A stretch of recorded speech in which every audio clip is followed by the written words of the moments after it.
نور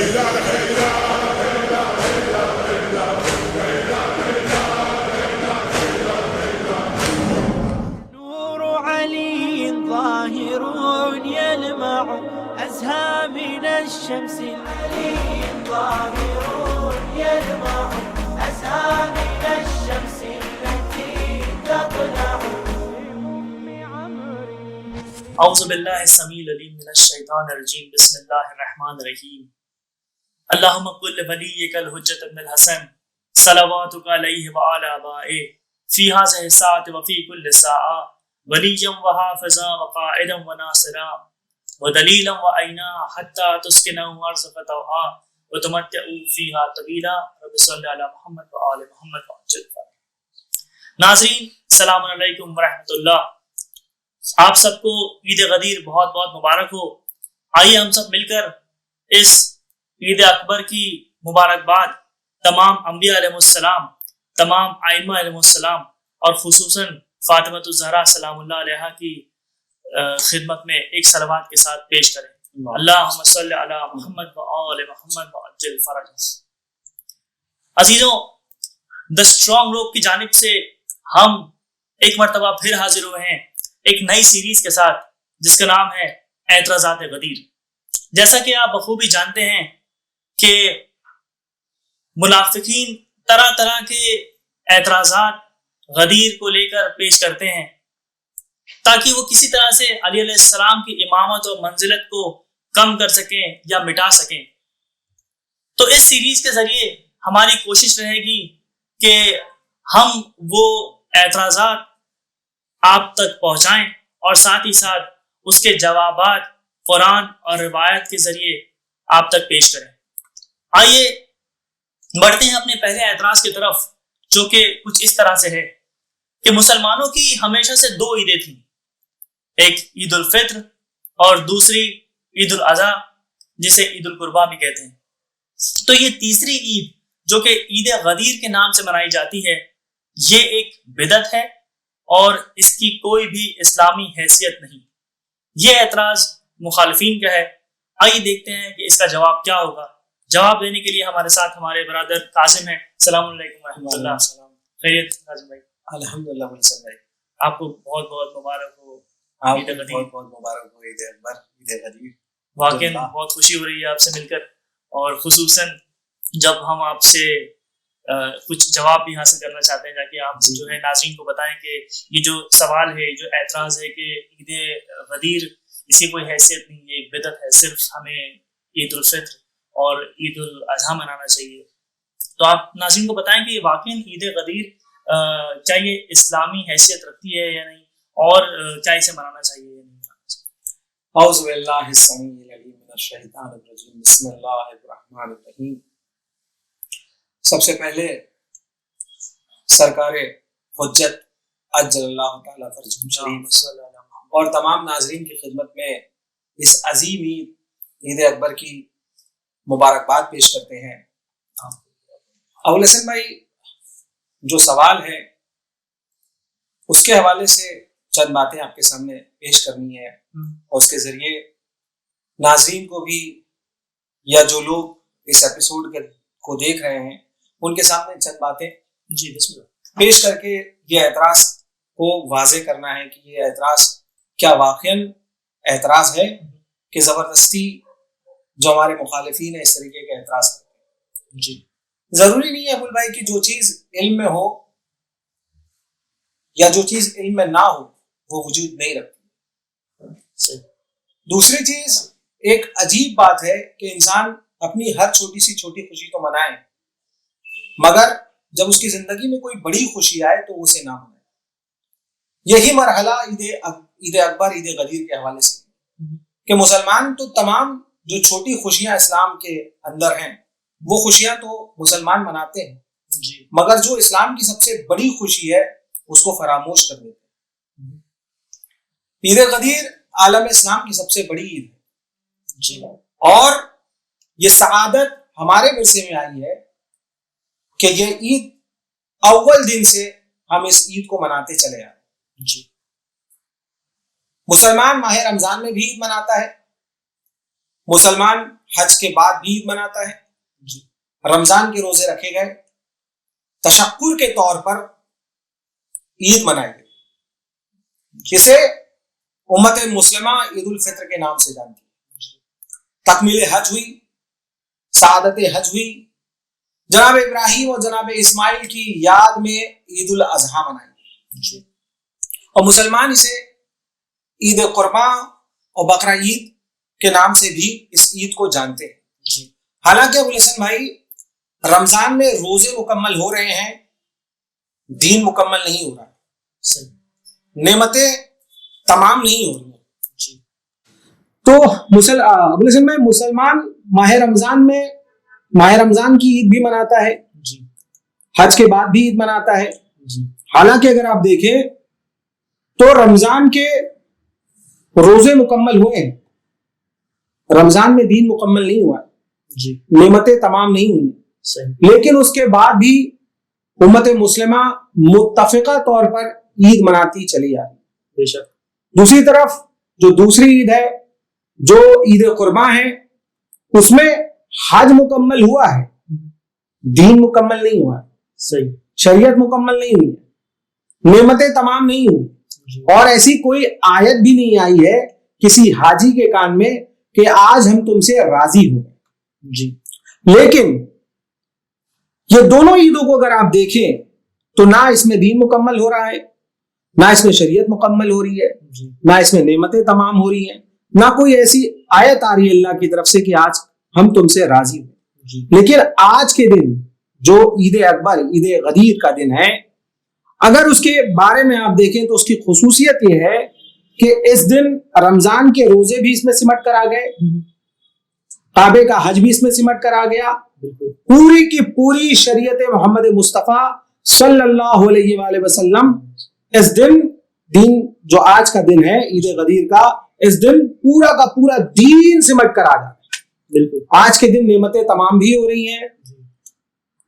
وہ دن, یا یوں کہوں کہ وہ دین جو ہزاروں برس سے انبیاء ما سبق کی تبلیغات کے باوجود نامکمل چلا آ رہا تھا, وہ آج کے دن مکمل بھی ہو رہا ہے, اللہ راضی بھی ہو رہا ہے, نعمتیں تمام بھی ہو رہی ہیں, سند بھی مل رہی ہے, کیونکہ آج ختمی مرتبت کے دستے حق پرست پر امیر المومنین علی ابن ابی طالب علیہ السلام کی ولایت کا اعلان ہو رہا ہے, جس میں آپ صلی اللہ علیہ وآلہ وسلم نے غدیر کے میدان میں امیر المومنین علیہ السلام کی ولایت کے حوالے سے اعلان کیا کہ من کنتو مولا ہو فہذا علی. اور ابو الحسن بھائی, یہ ایسا نہیں کہ صرف ہماری کتابوں میں یہ حدیث موجود ہے من کنتو علی, بلکہ اہل تسنن کے یہاں پہ بھی اگر آپ دیکھیں تو یہ حدیث پائی جاتی ہے, اور کوئی چھوٹی موٹی کتاب نہیں, بلکہ جو سیاہ ستہ ہے, جو 6 بڑی کتابیں اہل تسنن کی پائی جاتی ہے, ان میں سے ایک کتاب کا حوالہ میں آپ کے سامنے پیش کرنا چاہتا ہوں, جس میں من کنتو مولا ہو فہذا علی, مولا اس کتاب کے اندر یہ فقرے, یہ سیم ایگزیکٹ فقرے اس کتاب کے اندر موجود ہے. اس کتاب کا نام ہے سنن ترمذی, حدیث نمبر 3713. ناظرین, یہاں پر ہم دیکھ سکتے ہیں کہ خود اہل تسنن کی بڑی کتابوں میں, جسے وہ لوگ بالکل رد نہیں کر سکتے, اس کتاب میں بھی من کنتو مولا فہذا علی مولا ملتا ہے. تو آئیے دیکھتے ہیں اس کا جواب اور آگے کیا ہوگا. اب ابو الحسن بھائی, دوسری چیز آپ کے سامنے یہ پیش کرنی ہے کہ ہم نے دیکھا کہ من کنتو مولا ہو فہذا علی مولا اہل تسنن کی کتابوں میں ملتا ہے. اب ہم ایک دوسرے بہت بڑی شخصیت کے بارے میں آپ کے سامنے ذکر کرنا چاہتے ہیں, جن کا نام ابن عساکیر ہے. یہ بہت ہی مشہور ہسٹورین ہے, تاریخ کے حوالے سے بہت بڑا نام ہے, اور اہل تسنن کے یہاں پہ بہت ہی معتبر نام ہے. انہوں نے اپنی کتاب تاریخ مدینہ دمشق میں جلد نمبر 42 صفحہ نمبر 237 میں وہ لکھتے ہیں کہ رسول اللہ نے جب اعلان کیا غدیر کے میدان میں من کنتو مولا ہو فہذا علی مولا, تو خداوند متعال نے یہ آیت بھیجی. کون سی آیت ہے یہ بہت امپورٹنٹ پوائنٹ ہے ابو الحسن کہ یہ آیت بھیجی اس اعلان کے بعد, اس ولایت کے اعلان کے فوراً بعد یہ آیت آ رہی ہے. یہ آیت کون سی ہے؟ الیوم اکملت لکم دینکم وَأَتْمَمْتُ عَلَيْكُمْ نِعْمَتِي وَرَضِيتُ لَكُمُ الْإِسْلَامَ دِينًا. یہ سورہ مائدہ کی آیت نمبر 3 ہے. اس کے اندر خداوند متعال ارشاد فرما رہا ہے کہ آج کے دن ہم نے تمہارے دین کو مکمل کیا.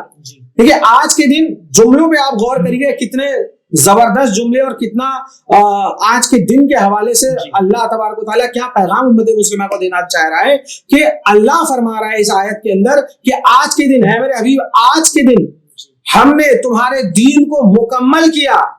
پھر آگے کیا فرما رہا ہے, وَأَتْمَمْتُ عَلَيْكُمْ نِعْمَتِي, اور ہم نے تمام نعمتوں کو تمام کیا, جتنی بھی نعمتیں ہیں اس کو آج کے دن ہم نے تمام کیا.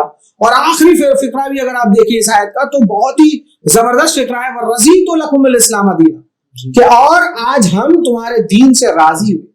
ٹھیک ہے, رسول اللہ تو اول دن سے تبلیغ کرتے ہوئے چلے آ رہے تھے اسلام کی, مگر جب اعلان ولایت ہوا اس دن اس آیت کا آنا, اس موقع پہ اس آیت کا آنا جناب جبریل کے ذریعے یہ بات کو ایمفسائز کر رہا ہوں. یہ ابن عساکر وہی لکھتے ہیں کہ جیسے ہی من کنت مولا فاز علی مولا کی حدیث یا یہ اعلان ہوا ہے غدیر کے میدان میں, فوراً یہ آیت آئی. تو اب یہ سمجھ میں آتا ہے کہ آج کے دن دین مکمل ہو رہا ہے. تو آپ رمضان کے روزے کے بعد عید منائیں,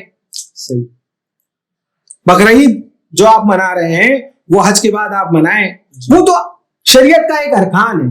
جب آپ شریعت کا ایک ارکان کو پورا کرتے ہیں, ایک ارکان کو آپ پورا کر رہے ہیں, اس کے بعد آپ خوشی منا رہے ہیں, اس کے بعد آپ عید منا رہے ہیں. مگر جب اللہ تبارک و تعالیٰ کہہ رہا ہے کہ آج پورا دین مکمل ہوا, آج پوری شریعت مکمل ہوئی, اس دن کو آپ اتنے ہلکے میں لے رہے ہیں, یہ تو صحیح بات نہیں ہے. ناظرین یہاں کاظم بھائی ہمیں بتا رہے ہیں کہ کس طرح سے خود اللہ سبحانہ و تعالیٰ نے اس دن کی فضیلت کو اس سورہ مائدہ کی آیت نمبر 3 کے ذریعے ہم تک پہنچایا کہ یہ خود کتنا اہم ترین دن ہے. اور ساتھ ہی ساتھ یہ بھی ہم کو پتہ چلتا ہے کہ جو بقیہ عیدیں منائی جاتی ہیں, مثلا عید الفطر یا عید القربان, وہاں صرف ایک رکن جو ہے وہ مکمل ہو رہا ہے, اس کی خوشی میں ہم عید مناتے ہیں. تو یہاں تو پورا دین مکمل ہو رہا ہے, تو ہمیں بے شک عید منانی چاہیے, اور شاید یہی وجہ ہے کہ اسے عید اکبر کہتے ہیں. جی بالکل. ابھی جیسے آپ نے فضیلت کی بات کہی تو ایک اور اہل تسنن کا حوالے سے میں آپ کو اس دن کی فضیلت کے حوالے سے آپ کے سامنے ایک حدیث پیش کرنا چاہتا ہوں, جس کے راوی ابو ہریرہ ہیں. اور اسی کتاب تاریخ مدینہ دمشق میں ابن عساکر نے جلد نمبر 42 سیم جلد میں پیج نمبر 234 میں یہ حدیث ابو ہریرہ سے نقل کرتے ہیں, جس میں کہتے ہیں کہ 18 ذی الحج کے دن روزہ رکھنا چاہیے. اور پھر اس روزے کے ثواب کے بارے میں اس حدیث کے اندر آیا ہے کہ اللہ اس کے نامہ اعمال میں 60 مہینے کے روزوں کا ثواب لکھے گا. اور یہ کون کہہ رہے ہیں, یہ راوی کون ہے, ابو ہریرہ ہے.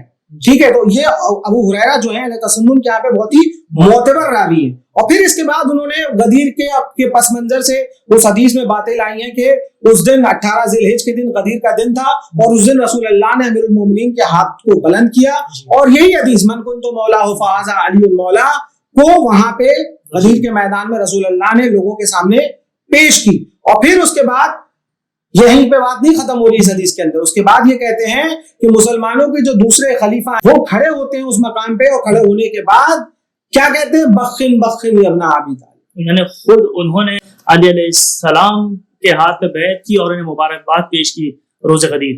تو یہ بہت ساری کتابوں میں اگر آپ دیکھیں گے تو یہ آپ کو یہ حدیث یا روایت کی مل جائے گی, کہتے ہوئے نظر آتے ہیں غدیر کے دن کہ بخن بخن ابن ابی طالب اصبحت مولایا مولا کل مومن و مومنۃ, کہ مبارکباد دے رہے ہیں امیر المومنین کو, اور کہہ رہے ہیں کہ آپ آج سے تمام مومنین کے اور تمام مومنات کے آپ مولا ہیں. جی. اب یہاں پر یہ بات تو ثابت ہو گئی کہ مسلمان کے دوسرے خلیفہ تو مبارکباد پیش کر رہے ہیں, اس دن کی خوشی کو منا رہے ہیں, مگر امت مسلمہ اپنے دوسرے خلیفہ کی سنت پہ عمل نہیں کر رہی. جی. اب اس کی دو وجوہات ہو سکتی ہے.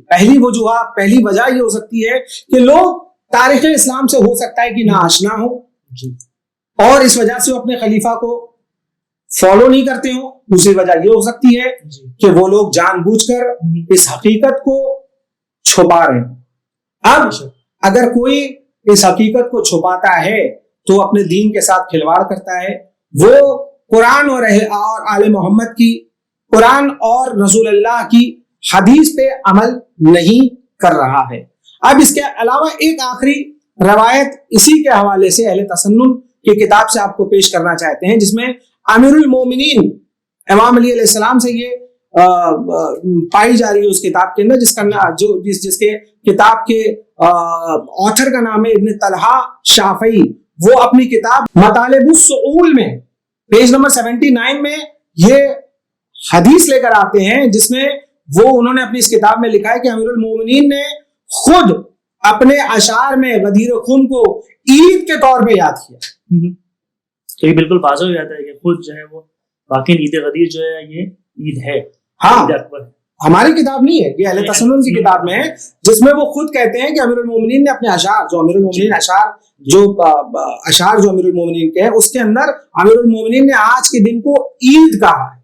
اور پھر اس کے آگے کہتے ہیں کہ امام علی علیہ السلام کی ولایت کا اعلان کیا گیا اسی دن، اور یہ بھی کہا کہ وہ تمام لوگوں سے افضل ہے.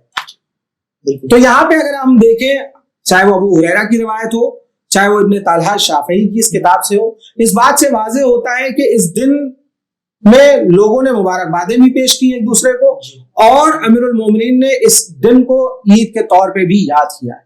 جی. اور ابو الحسن بھائی، آپ کو ایک آخری بات اپنی کتاب سے غدیر کی افضلیت کے حوالے سے، بہت ہی جید عالم دین ہمارے گزرے ہیں جن کا نام سید ابن طاووس ہے، جس سے تمام اہل تشیع اس نام سے واقفیت رکھتے ہوں گے کہ یہ بہت ہی بڑا نام گزرا ہے شیعت کی ہسٹری میں. اور انہوں نے اپنی کتاب اقبال الاعمال جلد والیوم نمبر 1 پیج نمبر 464 اور 465 میں امام رضا علیہ السلام سے یہ حدیث نقل کرتے ہیں، جس میں آپ آج کے دن کی افضلیت کے بارے میں بیان کرتے ہیں. اس حدیث کے اندر جس میں یہ جملے پائے جاتے ہیں، فمن تبسم فی وجہ اخیہ یوم الغدیر نظر اللہ الیہ یوم القیامہ بالرحمہ. کیا مطلب ہوا اس کا؟ کہ اگر کوئی مومن اپنے مومن بھائی کو مسکرا کے آج کے دن دیکھے گا تو امام علیہ السلام فرماتے ہیں نظر اللہ علیہ یوم القیامت بالرحمہ، تو اللہ قیامت کے دن اس پر رحمت کی نظر سے دیکھے گا. سبحان اللہ. پھر آگے حدیث یہی پہ ختم نہیں ہوتی، آگے امام علیہ السلام فرماتے ہیں وقضا لہ الفا حاجت، کہ اس دن غدیر کے دن اللہ 1000 حاجتوں کو پوری کرے گا. پھر آگے حدیث کے جملے ہیں قصرن فی الجنت من درۃ بیضاء، کہ اللہ اس شخص کے لیے جو اپنے مومن بھائی کو مسکرا کے دیکھتا ہے، اس شخص کے لیے جنت میں ایک قصر بنائے گا، ایک پیلس بنائے گا جو کہ موتیوں جیسا سفید ہوگا. اور آگے حدیث کے جملے ہیں کہ غفر اللہ لہ کل خطیۃ عملها صغیرۃ او کبیرۃ، کہ اللہ اس عمل کو انجام دینے پر اللہ تمام خطاؤں کو، اس شخص کی تمام خطاؤں کو، چاہے وہ بڑی ہو چاہے چھوٹی ہو، ان کو بخش دے.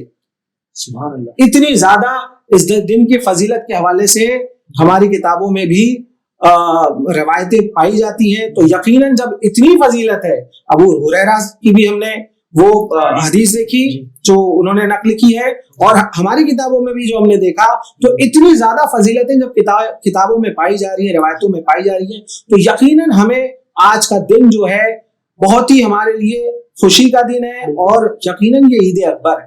جی، بہت بہت شکریہ قاسم بھائی. ناظرین، جیسا کہ ہم نے دیکھا کہ یہ عید غدیر جو ہے واقعی عید اکبر ہے. ہم نے بہت ساری متعدد روایات بھی دیکھی جہاں پر یہ بالکل واضح ہو جاتا ہے کہ یہ عید کا دن ہے، اور خود علی علیہ السلام نے اپنے اشعار میں اسے عید کہا ہے. اور کیونکہ یہ علی علیہ السلام کے لیے عید ہے تو بے شک علی والوں کے لیے بھی یہ عید ہے ہی ہے، اور ہمیں اسے اسی طرح سے منانا بھی چاہیے. اور ہمیں یقین ہے آپ سب بڑے زور و شور سے اس عید کو منا بھی رہے ہوں گے.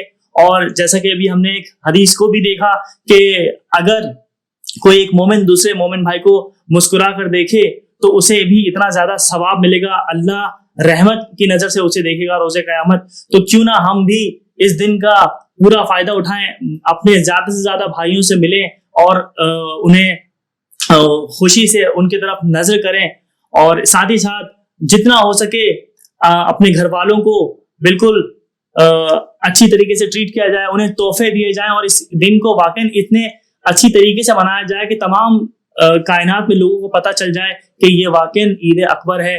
اور اسے اسی طرح سے منانا چاہیے. وآخر دعوانا ان الحمدللہ رب العالمین.